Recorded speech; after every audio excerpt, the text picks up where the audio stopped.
We've heard a lot of really important points this morning and really crucial pieces of this discussion.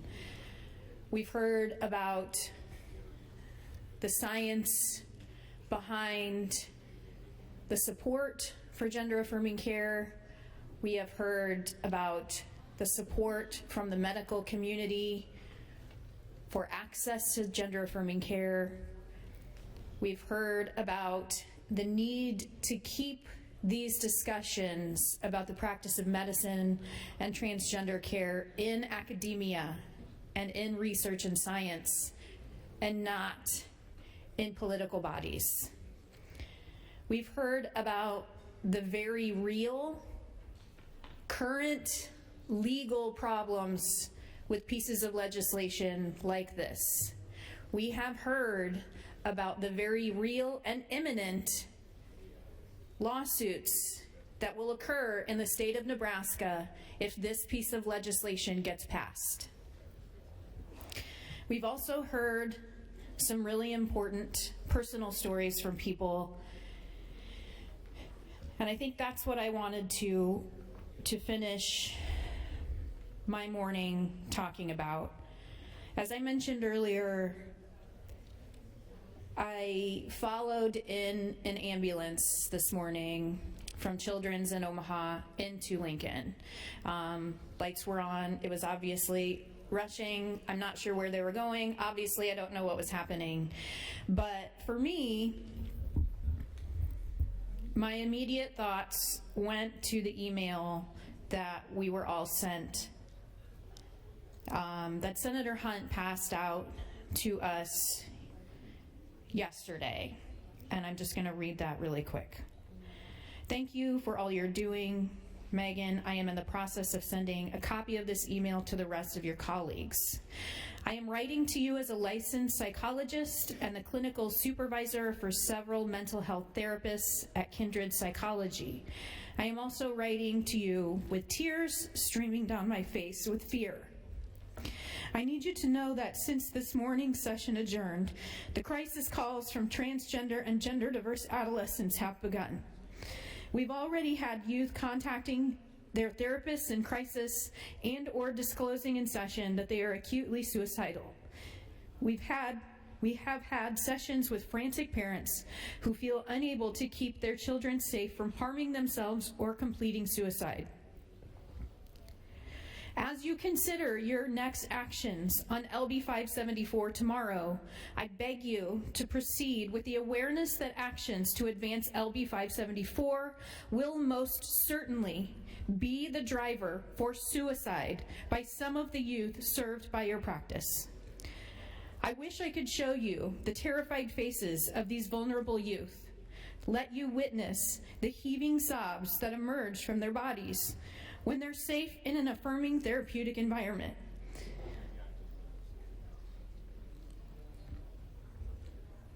I wish you could hear the agony in the voices of parents who feel certain that the manner and near certainty of their children's death is being decided for them, possibly within the next 2 days. Envision the pain of these fellow human beings, and please hear me. Voting for LB 574 will result in the deaths of transgender and gender diverse adolescents, likely before the end of the school year. I cannot keep them all safe. I need your partnership. Please help me keep them safe. Respectfully, Cammie. Thank you. I have a 10-year-old and a 14-year-old myself, and so I think that's why this stuff is so hard for me to read. Because I look into their eyes every day when I go home, and I see how hard it is to just be a person in 2023. How hard it is to be a kid, let alone having your very existence being debated by adults on TV. I cannot imagine the pain. I want all of you to go into the rotunda and look into the eyes of those parents and tell them that you're voting for this bill knowing that it could potentially kill their child. I want you to look at the kids in the balcony and understand the implications of what you're doing when you vote green on this bill today.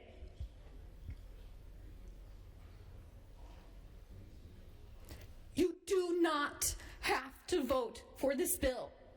I know that there is a group of senators in here who will not be changed by debate today, but I also know that there is a group of senators who have hearts, who listen, who care about these families, who care about these kids, and who have been listening to these families in the weeks prior to this debate. I know you don't want to vote for this. You do not have to.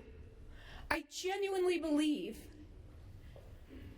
that moments like this are put in front of us to give us an opportunity to do the right thing.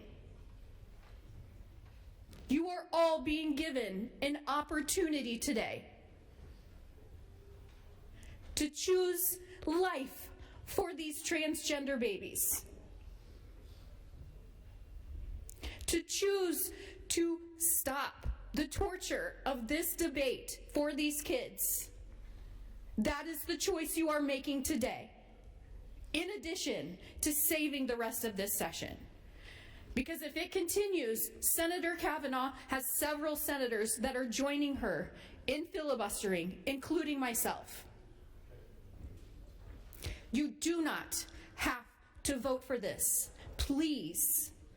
Present not voting is sufficient. You don't have to vote no. Feel it in your heart. I know it's there. Look into the eyes of these kids and these parents who are hurting at the very sight of this conversation. Please stop it. This is the opportunity for you to be the one who does the right thing. You are given the gift of the opportunity. Please take it. And we all know it is not easy to do the right thing. If it was easy, everybody would do it. If it was easy, we wouldn't be having this debate. This is your opportunity to stop the suffering of these children and these families. Just one of you. We need just one of you to be present, not voting. That's it. It ends it today. I believe that we can do it. I believe in the hearts of the people in this body. I'm begging you, please. Present, not voting, or no on cloture today. 1 minute. I withdraw my motion. Thank you, Mr. President.